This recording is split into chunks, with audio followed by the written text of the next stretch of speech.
एक राजा ब्राह्मणों को लंगर में महल के आंगन में भोजन करा रहा था। राजा का रसोइया खुले आंगन में भोजन पका रहा था। उसी समय एक चील अपने पंजे में एक जिंदा सांप को लेकर राजा के महल के ऊपर से गुजरी। तब पंजों में दबे सांप ने अपने आत्मरक्षा में चील से बचने के लिए अपने फन से जहर निकाला। तब रसोइया जो लंगर ब्राह्मणों के लिए पका रहा था, उस लंगर में सांप के मुख से निकली जहर की कुछ बूंदें खाने में गिर गई। किसी को कुछ पता नहीं चला। फलस्वरूप वह ब्राह्मण जो भोजन करने आए थे, उन सब की जहरीला खाना खाते ही मौत हो गई। अब जब राजा को सारे ब्राह्मणों की मृत्यु का पता चला तो ब्रह्म हत्या होने से उसे बहुत दुख हुआ। ऐसे में अब ऊपर बैठे यमराज के लिए भी यह फैसला लेना मुश्किल हो गया कि इस पाप कर्म का फल किसके खाते में जाएगा। पहला, राजा जिसको पता ही नहीं था कि खाना जहरीला हो गया है। दूसरा, रसोइया जिसको पता ही नहीं था कि खाना बनाते समय वह जहरीला हो गया है। तीसरा, वह चील जो जहरीला सांप लिए राजा के महल से गुजरी। चौथा, या वह सांप जिसने अपनी आत्मरक्षा में जहर निकाला। बहुत दिनों तक ये मामला यमराज के लेखे जोखे में अटका रहा। फिर कुछ समय बाद कुछ ब्राह्मण राजा से मिलने उस राज्य में आए और उन्होंने किसी महिला से महल का रास्ता पूछा।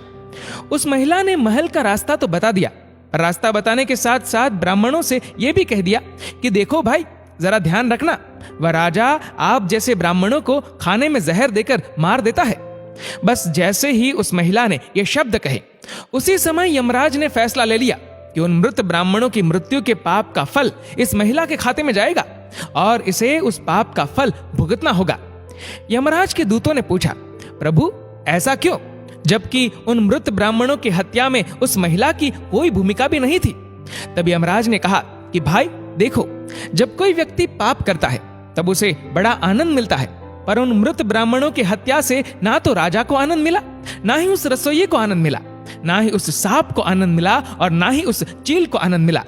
पर उस पाप कर्म की घटना का बुराई करने के भाव से बखान कर उस महिला को जरूर आनंद मिला। इसलिए राजा के उस अनजाने पाप कर्म का फल अब इस महिला के खाते में जाएगा। बस इसी घटना के तहत आज तक जब भी कोई व्यक्ति जब किसी दूसरे के पाप कर्म का बखान बुरे भाव से करता है, तब उस व्यक्ति के पापों का हिस्सा उस बुराई करने वाले के खाते में भी डाल दिया जाता है। अक्सर हम जीवन में सोचते हैं कि हमने जीवन में ऐसा कोई पाप नहीं किया, फिर भी हमारे जीवन में इतना कष्ट क्यों आया।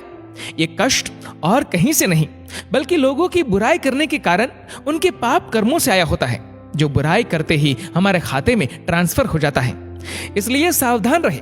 जिस प्रकार सड़क पर चलते समय हम इस बात का ध्यान रखते हैं कि कोई हमसे ही नहीं, हम भी किसी से टकरा न जाए, ऐसे ही किसी के भी प्रति नकारात्मक भाव रूपी इस प्रज्ञापराध से हमें स्वयं को निरंतर बचाते हुए ही अपना जीवन व्यतीत करने की आदत डाल लेनी चाहिए। क्योंकि हमारे शब्द, हमारे कार्य, हमारी भावनाएं, ये विचार ही हमारे कर्म है। इसलिए इन कर्मों से डरे। ईश्वर तो माफ कर सकते हैं, पर कर्म नहीं। जैसे बछड़ा 100 गायों में भी अपनी मां को ढूंढ लेता है, वैसे ही कर्म भी अपने कर्ता को ढूंढ ही लेते हैं। दोस्तों, इस वीडियो को लेकर आपकी क्या राय है, नीचे कमेंट करके जरूर बताएगा। और अगर आपको वीडियो अच्छा लगा हो तो वीडियो को लाइक करेगा, शेयर करेगा ज्यादा से ज्यादा लोगों तक। और ऐसे ही और भी इंस्पिरेशनल वीडियोस के लिए सब्सक्राइब करें हमारे यूट्यूब चैनल को और फेसबुक पर फॉलो करें हमारे पेज को। धन्यवाद।